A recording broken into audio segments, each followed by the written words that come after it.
Have you ever noticed that you keep saying that you want more in your life, but you keep acting like this old, outdated version of yourself?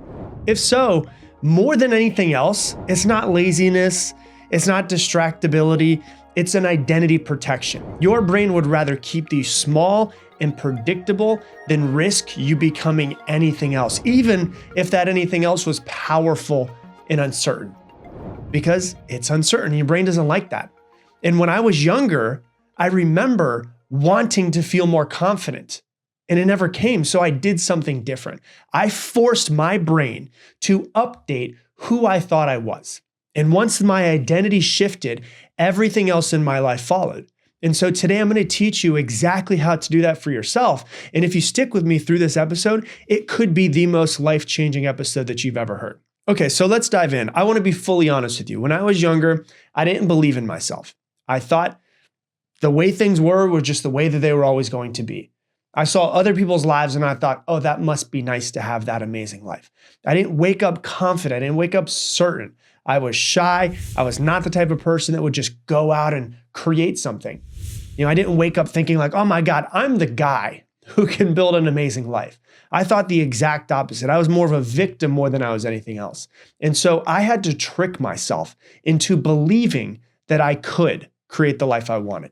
And I know it sounds kind of weird, but I basically had to hack my identity before my brain had any evidence to support that I was that type of person. And that's something most people really never learn how to do. I had to learn how to believe in myself and believe the life that I wanted was possible before I had any proof that what I wanted was actually possible in the first place. And so something that a lot of people don't understand is that your brain is not a truth detector. Most of the time, it's usually lying to you. More than anything else, it is a prediction machine. It's always trying to predict the future based off of the past. And so neuroscience, it's actually called predictive processing theory. Your brain is constantly guessing what's going to happen next, and it's all based on past data. But the problem with that is that if you want to create a better life, if you want to create a different version of yourself, your brain has no past data to actually prove that that's going to be able to be possible. So you have to kind of like believe something that has never happened before in your life will happen. And you don't have any proof that it's possible. And so it's not going to predict that it's possible. In fact, it's going to fight you. It doesn't really sit well with that prediction part of your brain. And so it means if you've failed before in the past, your brain's going to predict failure. If you've doubted yourself before, your brain is going to predict doubt. If you played small before and never really won in anything big, your brain's going to predict small. And so it's not really asking, like the job of your brain is not to ask, what's possible, right? Like what's possible for me? Your brain's not going to default to that. Your brain is going to default to what is familiar. And we will be right back. Hey, I want to interrupt today's episode to tell you about my sponsor. It is me, myself. If you didn't know, I obviously have some coaching programs outside of the podcast to help you learn and grow and become a better version of yourself. Step-by-step programs and processes to help you become better in your life and create the life that you want. If you want to learn more about it, you can go to coachwithrob.com. Once again, coachwithrob.com. Check it out. And let's get back to the episode. And now back to the show. And that's dangerous because it means unless you consciously change your thoughts, you will only create whatever you have created in the past. You will never grow a life bigger than what you have. And so for me, I didn't feel confident, but I had to basically trick myself into acting confident. And there's a psychological principle that's called the self-perception theory that comes from 1972. There's a psychologist named Daryl Bem who actually created it. And it says this: we don't form beliefs and then act. What we do as humans is we observe our own actions and then we form beliefs about ourselves and then we act from what we believe about ourselves. And so let me say that again. We observe ourselves our entire life. Then we form beliefs about ourselves and then we act in accordance with those beliefs. And so your brain watches everything that you do and then it decides who you are. And then it acts in alignment with who it has decided that you are. And so when I started showing up and actually taking action that I never had before, like even when I was terrified, things started to shift around me. And when I was 19 years old and I got into sales and I had to start making cold calls, that was terrifying, but I had to force myself to start doing it. And my brain started seeing that I was pushing myself and doing things I'd never done before. When I started doing what was harder and not what was easier, which was completely foreign to me, my brain started noticing it. When I started reading more and working on myself more and working out more and taking actions that I had never taken before, and then in turn, making more money than I had ever made before, my brain had to basically reconcile what was going on. My brain was like, why is he acting like this? And the brain hates inconsistencies. It's actually called cognitive dissonance. So instead of my brain being like, he's faking it, when you do it long enough, my brain slowly started shifting after a while to like, maybe this is the person that we are. Now, there was massive resistance on the front end, but if you just keep taking action in the direction of the person that you want to be, eventually your brain is seeing what you're doing. It's creating beliefs about who you are, and then it's going to be changing the actions in the long term. And that's the trick. I didn't wait for confidence. I forced my brain to update its identity file by taking long-term different actions than I had ever taken in my entire life. Then what I started doing is I started visualizing every single day. Like I was basically brainwashing myself to believe that something was different or would be different, right? I first learned about visualization when I was 13. My mom told me to do it before I went into a championship basketball game because I was nervous. And I visualized for like 10 minutes. And then I never visualized again until I was 23, back in 2009. I read about it in a book that I was reading. It was called Maximum Achievement by Brian Tracy. And at that point in time, I was trying to win something in the company that I was in I owned a franchise with this business when I was 23. And I owned I ran all of Broward County, which is Fort Lauderdale, Florida. And there was this thing called President's Banquet. And if you hit a certain amount in sales, you would win a free trip to President's Banquet. You would stay at Encore, and Encore was like brand new at the time. And we would have to dress up in tuxedos. And then we were taken out to a 5-star restaurant. And then the famous thing that the owner of the company and the president always did is they would hand out a $100 coin to every single person at dinner. And then everybody would go take that $100 coin and go place the bet on just one thing at the craps table. And so what I started doing is I started actually, no joke, in my studio apartment at 23, going into my closet and visualizing what it would be like to be at President's Banquet in Vegas, what it would feel like, what it would smell like, what it would be like to be handed that chip and go place that $100 chip at the craps table and go all in on that one thing, and what I would feel like and how proud of myself I would be. And so I was like just trying to brainwash myself into believing that it's possible, but also knowing that it's going to happen. Like when people hear visualization, they think like fluffy self-help type stuff, but visualization has hard science behind it. Like there was a study that was done at Harvard where they found out that participants who practice playing piano in their brain visually, like visualizing it without actually like physically touching one, their brain scans showed that mental rehearsal activated the same motor cortex regions as physical practice. And so the brain doesn't really distinguish between vividly imagined experience and real life experience. And so this absolutely changed my life. If the brain predicts off of past memories and it doesn't know the difference between real life and vividly imagined visualizations, could I possibly place a memory into my brain that believes that it's already happened before? And the answer is yes. And I didn't know it at the time, but in psychology, this is actually called memory encoding. I was not just seeing success. I visualized success and what it would feel like and what it would look like and what it would smell like and how I would be and how I would stand and how I spoke and how I would show up as a person and how I handle criticism and how I handle pressure and success and how I would feel when I succeed and how proud of myself that I would be. I visualized every single aspect of the man that I wanted to become and the life that I wanted to create. And I would basically think to myself, okay, well then what I want to do is I want to create a memory through visualization in my brain right now, so vivid that my brain thinks that it's actually real. Because if it thinks that it's real, then it's going to place it as a memory and then use it as past data to predict the future. Do you see what I'm doing here? Like I would ask myself stuff like, if I was already him, like the guy I want to be, how would I walk into this room? How would I show up today? How would I handle this conversation? And then I would start acting like him. Even if it's felt like slightly unnatural. Actually, especially if it felt slightly unnatural, because the feeling of unnatural didn't mean that it wasn't true. It meant that I was breaking out of old ways and creating new ways.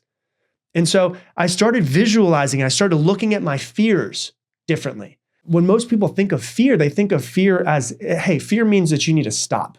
But fear is not danger, not for what we deal with today. Most fears that we fear is just like the fear of other people's opinions and judgments and failure. That's not going to kill us.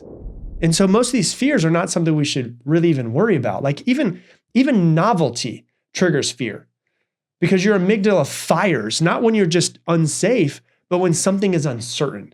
And uncertainty obviously is really required for you to grow. And so I needed to figure out how to use that in my brain if I was going to grow. And there's some research that's been done at the University of Toronto that shows that excitement and anxiety are nearly identical physiologically inside of our brain. Nearly identical. And they call it so basically there's this thing called anxiety reappraisal. Whenever you're anxious and whenever you're excited, your heart rate spikes. Your body releases adrenaline. It releases cortisol. The only difference between anxiety and excitement is your brain's interpretation of that moment. And so when I felt fear before doing something I've never done before, launching something, instead of asking myself, like, what am I scared of? I started asking myself, like, is this actually unsafe or is it unfamiliar? And so when you start to ask yourself these questions, like I said, it's called anxiety reappraisal. It's the practice of changing how you interpret anxiety from seeing it as a threat to seeing it as your body preparing you to perform. So instead of trying to eliminate the feeling, you can actually reframe that feeling and use it as useful energy that can help you focus. It can help you react quickly. It can help you perform better. And that changed everything for me because most of what we call fear is really just our nervous system encountering something that it hasn't really encountered before, encountering a future version of you that it hasn't met yet. And so when you can become aware in that moment, and you can go, I'm feeling fear, I'm feeling anxiety right now, and you can change the interpretation of what you're feeling and why you're feeling it, it makes it feel safe for you to move forward when you feel fear, instead of just like shutting down and backing away. And so another thing that I started working on besides just like the fear and the visualization and the actions was the language that I was using. Like I got really hardcore on what I was thinking in my head and what I was saying out of my mouth. And your language shapes your identity, whether you realize it or not. Like there's research in psycholinguistics that shows that language that we use affects our perception of ourselves and our own mental cognition. And so when you say something like, I am anxious, you're making an identity statement. I am anxious. That means that is part of who I am. You're saying this is who you are. But when you say I'm feeling anxious, you create a temporary state. Like one of them locks it in and says this is who I am. Another one allows movement out of the feeling. And so I stopped saying things like I'm not good at this, or I'm just lazy, or I'm not that type of person, or I always struggle with XYZ. And I started saying, I'm becoming somebody who takes action. I'm learning how to, overcome my fear. I'm building the capacity to be able to handle more. I am strong. And I started talking to myself differently and talking to other people about who I was differently. See, I was always a person in my life who was just playing not to lose. Like I remember when I was younger in basketball, I was obsessed with basketball. I used to play like 2 or 3 seasons every single year. And I remember shooting the basketball every single time and hoping that I wouldn't miss. And so I started changing my words to be the type of person who wasn't, the type of person that was playing not to lose. And I started trying to be the person who was playing to win. It's a subtle shift in language, but it's a massive neurological impact because your subconscious mind tracks patterns in your language and it uses them to update what is called your self-schema. And this is your internal model of who you think you actually are. And once your self-schema updates, your behavior changes automatically. And so the real thing I had to do was start working on what was going on in my brain and what I thought of myself and what I believed of myself and what I visualized was possible and the identity that I have of myself. And I had to update my identity before I had any evidence. I had to know that I was the type of person that was going to become everything that I wanted, successful, happy, everything that I wanted when I was living in a studio in not a very good part of Fort Lauderdale, Florida. And so like most people wait for evidence before they believe, but evidence only comes after actions are taken. That's really hard to shift your identity if you're only waiting for evidence. Like you cannot behave consistently in a way that contradicts your identity for long periods of time. And so I basically had to start to install an identity first. And not from like a delusional sense, like I was like, I'm just the most successful person in the world. Not from delusion, but like I was using it for direction more than anything else. I wasn't trying to be arrogant, like, oh my God, I'm going to be so wealthy and successful. I was using it for self-orientation more than anything else. And so I decided from this moment forward, I'm somebody who follows through. And then I started following through, even when it was inconvenient. I decided like, from this moment forward, I am somebody who does the hard things, even when I don't want to, especially when I don't want to. And then I leaned into discomfort. It's like James Clear says, every action that you take is a vote for the person that you want to become. I started taking the actions that I didn't really want to because they weren't convenient, but I knew that I needed to in order to actually start to shift my reality and shift my identity as well. And it comes down to neurons that fire together, wire together. And neurons that don't fire, that you've had, weaken. That's actually called neural pruning.